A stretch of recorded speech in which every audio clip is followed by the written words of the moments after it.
Assalamualaikum warahmatullahi wabarakatuh. Salam jumpa kembali di stasiun Horis.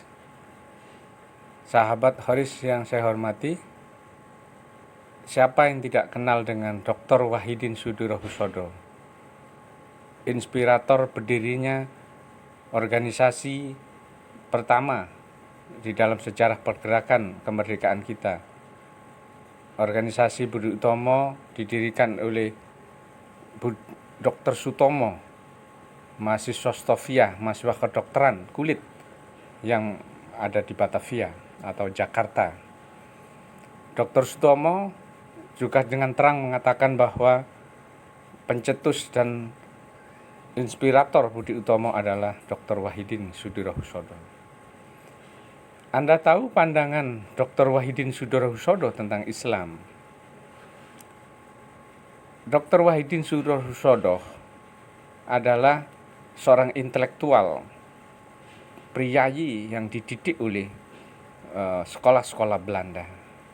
Dan sekolah Belanda ini itu tentu terpengaruh oleh pikiran-pikiran Belanda, termasuk dalam memandang Islam. Sejarawan les bumi Kiai Haji Agus Sunyoto mengatakan bahwa pasca Perang Diponegoro, pemerintahan Belanda benar-benar mewaspadai gerakan umat Islam. Dengan ditangkapnya Pangeran Diponegoro tidak meredahkan ketegangan-ketegangan dan perlawanan dari umat Islam terhadap Belanda.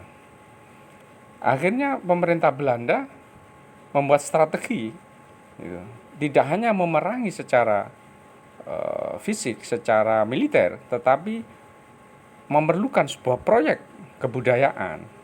Dan proyek kebudayaan itu dimulai dengan proyek yaitu pembelokan sejarah.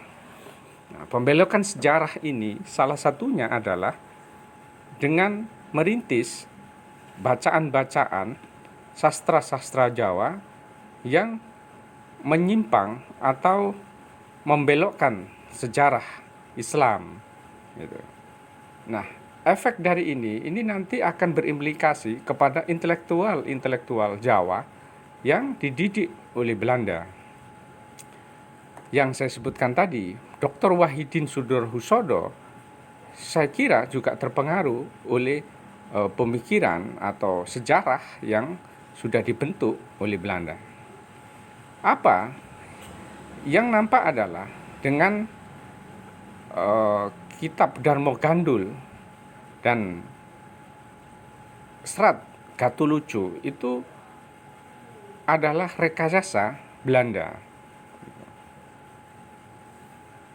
Dalam kitab Darmo Gandul itu, dalam serat ya, dalam bentuk sastra, tembang-tembang begitu yang dibuat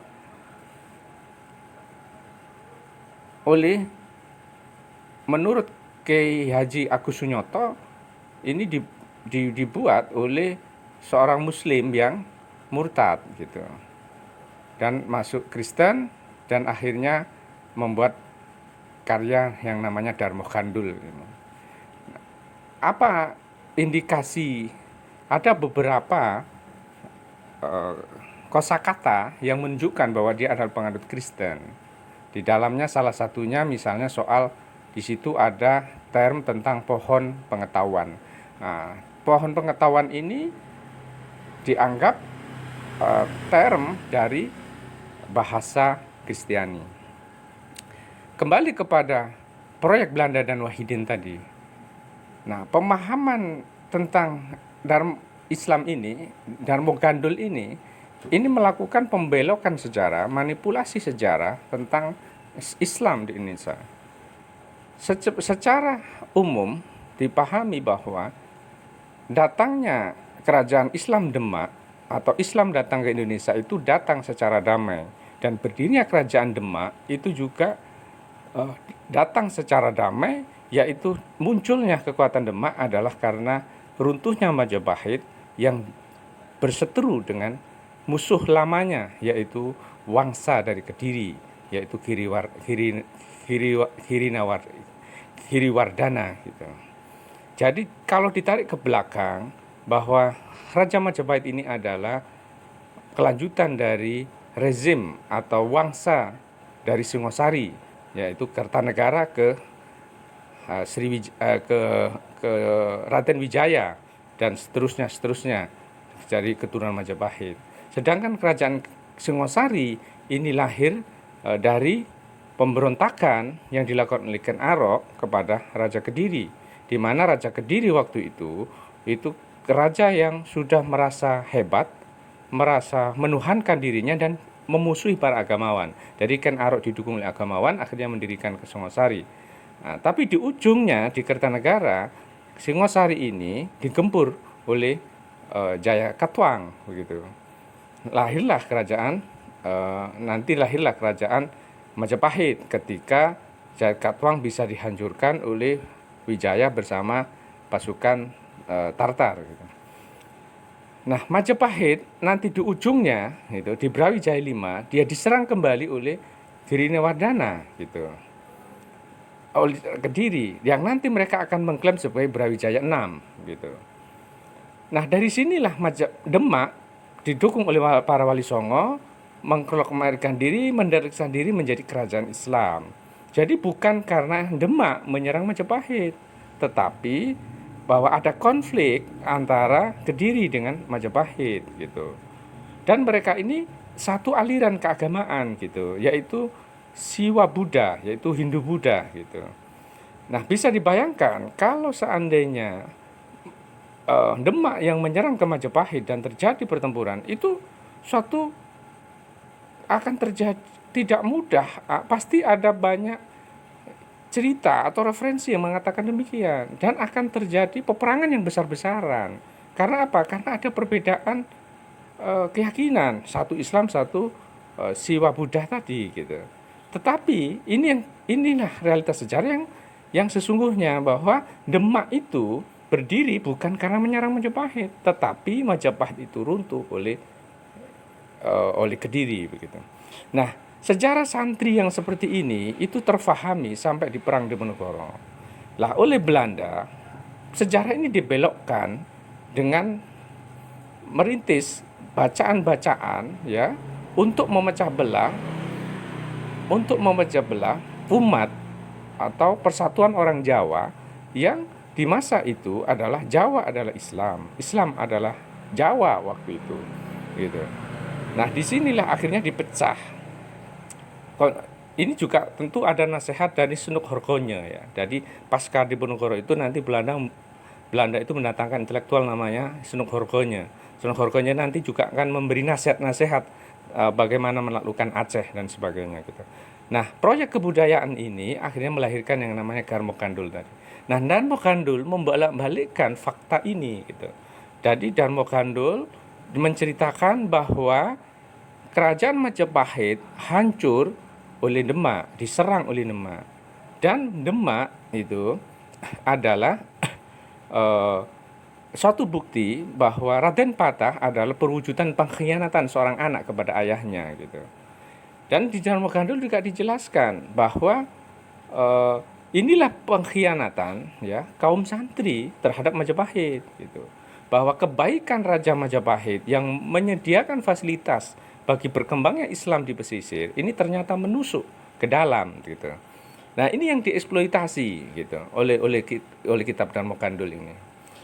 Nah, pemahaman ini akhirnya menjadi sebuah pemahaman yang disuntikkan kepada kalangan-kalangan elit Jawa yang memang bersentuhan dengan Belanda gitu. Nah, di sekolah-sekolah nanti ada politik etis ya, habis dibuat politik etis. Ada pria-pria ini sekolahkan oleh Belanda.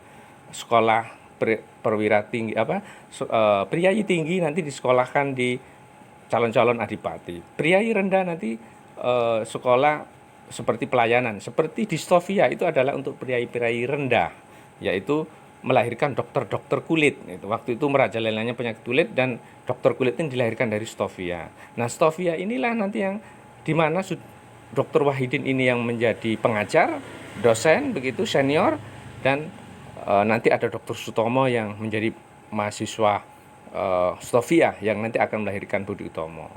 Nah, pemahaman Dr. Wahidin nampaknya terpengaruh oleh kitab Dharma Gandul ini gitu. Dr. Wahidin ini seorang intelektual yang jujur, pejuang, tetapi pemahaman terhadap sejarah santri atau sejarah keislaman ini yang kita berikan catatan gitu. Dr. Wahidin ini meyakini bahwa orang Jawa ini mempunyai peradaban yang unggul, yang hebat, yaitu Majapahit. Majapahit sebagai negara maritim, ya kan, negara maritim yang menjadi negara yang kuat, mandiri, dan tidak terpengaruh oleh negara utara. Tidak ada intervensi negara-negara di utara sana, gitu. Sampai pasukan Tartar saja harus menyerang Jawa, itu menjadi gagal. Ketika mereka datang mau menyerang Kertanegara, ternyata Kertanegara sudah dijatuhkan oleh Kediri. Akhirnya mereka bersekutu dengan Rajasa, dengan Wijaya untuk menghancurkan Kediri. Tetapi misi ini menjadi gagal ketika pasukan itu sendiri dipukul lagi oleh Raden Wijaya. Dan mereka akhirnya pulang dengan kekalahan, dan Raden Wijaya mendirikan kerajaan Majapahit. Gitu. Dan Majapahit akhirnya menjadi kerajaan yang besar di Asia Tenggara. Gitu. Menjadi penguasa di kawasan ini. Nah, pemahaman seperti ini yang dipahami oleh Dr. Wahidin dan disuntikkan kepada adipati-adipati di Jawa. Dr. Wahidin ini naik kereta api kelas rendah dengan dedikasi tingginya, dia mengkampanyekan pikiran-pikiran ini ke adipati-adipati di Jawa. Dia mengatakan bahwa kita punya peradaban unggul orang Jawa ini, dan kita kalah ketika datangnya Islam, dia bilang. Dan kita harus akan bangkit kembali dengan cara apa? Yaitu dengan cara mendidik anak-anak kita, orang-orang Jawa ini, untuk berpendidikan, ya, berpengetahuan seperti pendidikannya kulit putih. Oleh karena itu, maka kalian sebagai bupati, kalian harus mendirikan sekolah-sekolah untuk orang-orang Jawa ini, begitu. Nah, itulah yang dikampanyekan oleh Dr. Wahidin waktu itu. Banyak yang menolak, banyak yang menyepelekan dan sebagainya. Oleh karena akhirnya dia juga memberikan suntikan kepada Dr. Sutomo dan kawan-kawan, maka lahirlah Budi Utomo.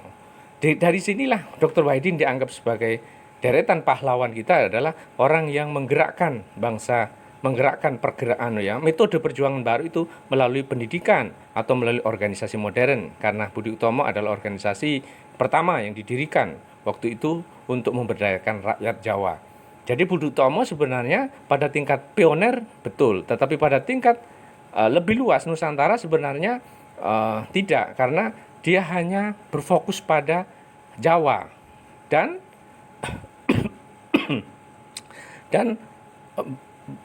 Budi Utomo ini dianggap sebagai organisasinya para priai Jawa.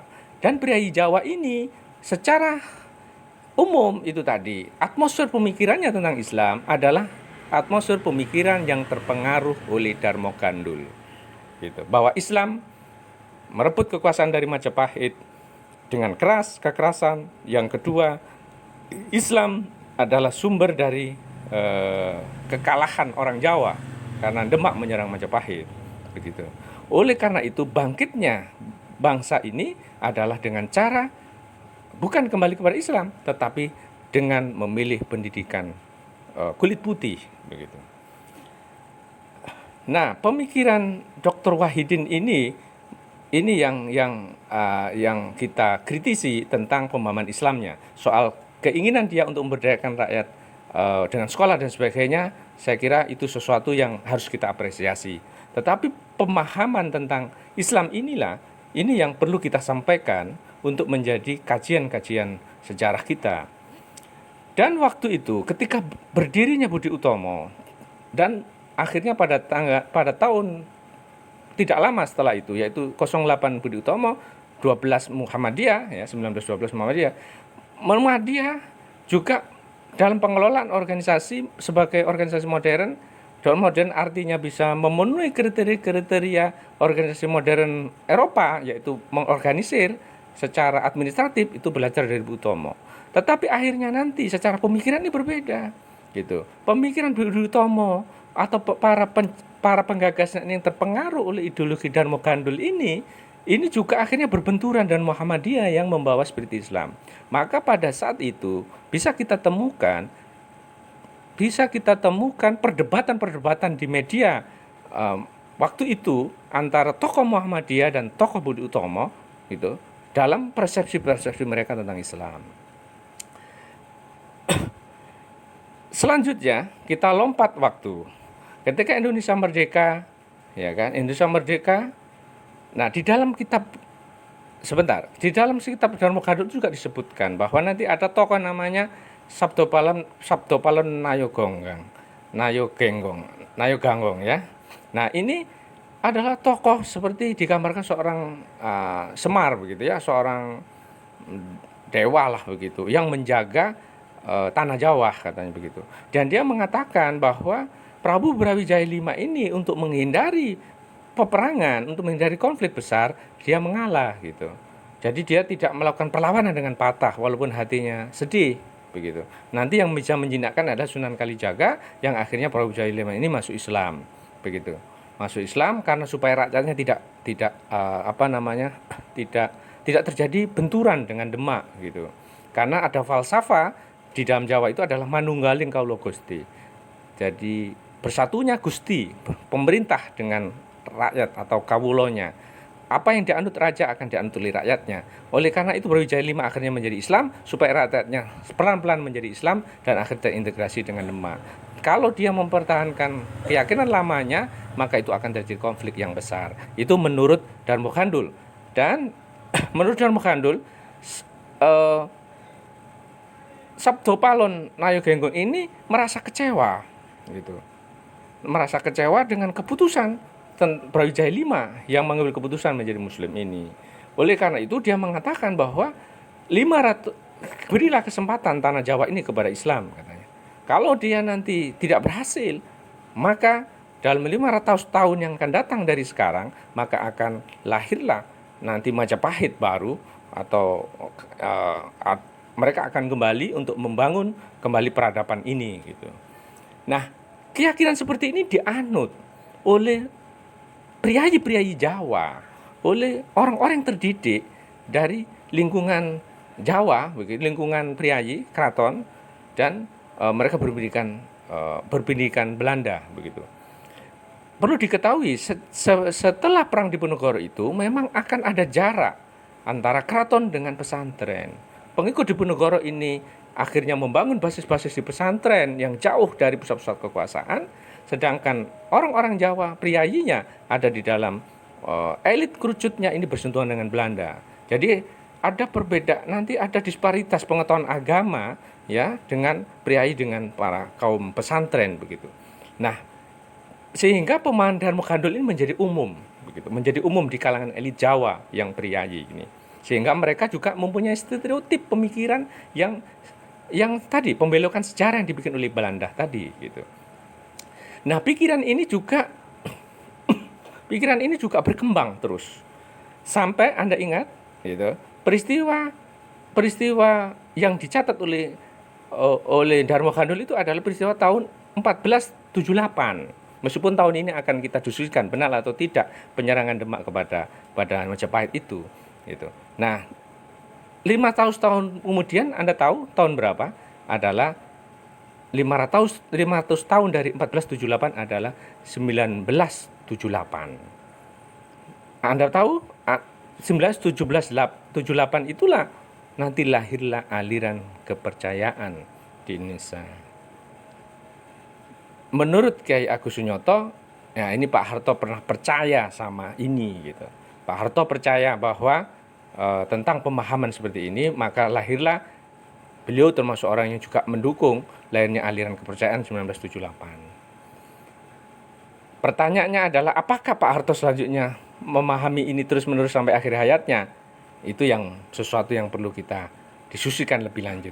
Karena di ujung-ujungnya Pak Harto di tahun 90-an, Pak Harto semakin muslim dan naik haji, Putin juga naik haji begitu ya.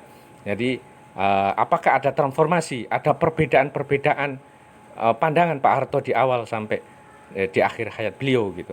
Karena di awalnya ketika beliau jadi tentara, awal jadi presiden, Pak Harto itu adalah seorang tentara, dan seorang kejawen.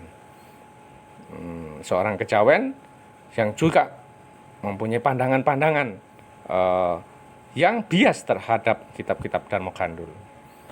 Demikian dari saya, semoga ada manfaatnya. Kita lanjutkan suatu hari, kita diskusi lebih lanjut tentang kajian-kajian ini. Billahi taufiq wal hidayah, wallahu muwaffiq ila aqwamit thoriq. Wassalamualaikum warahmatullahi wabarakatuh.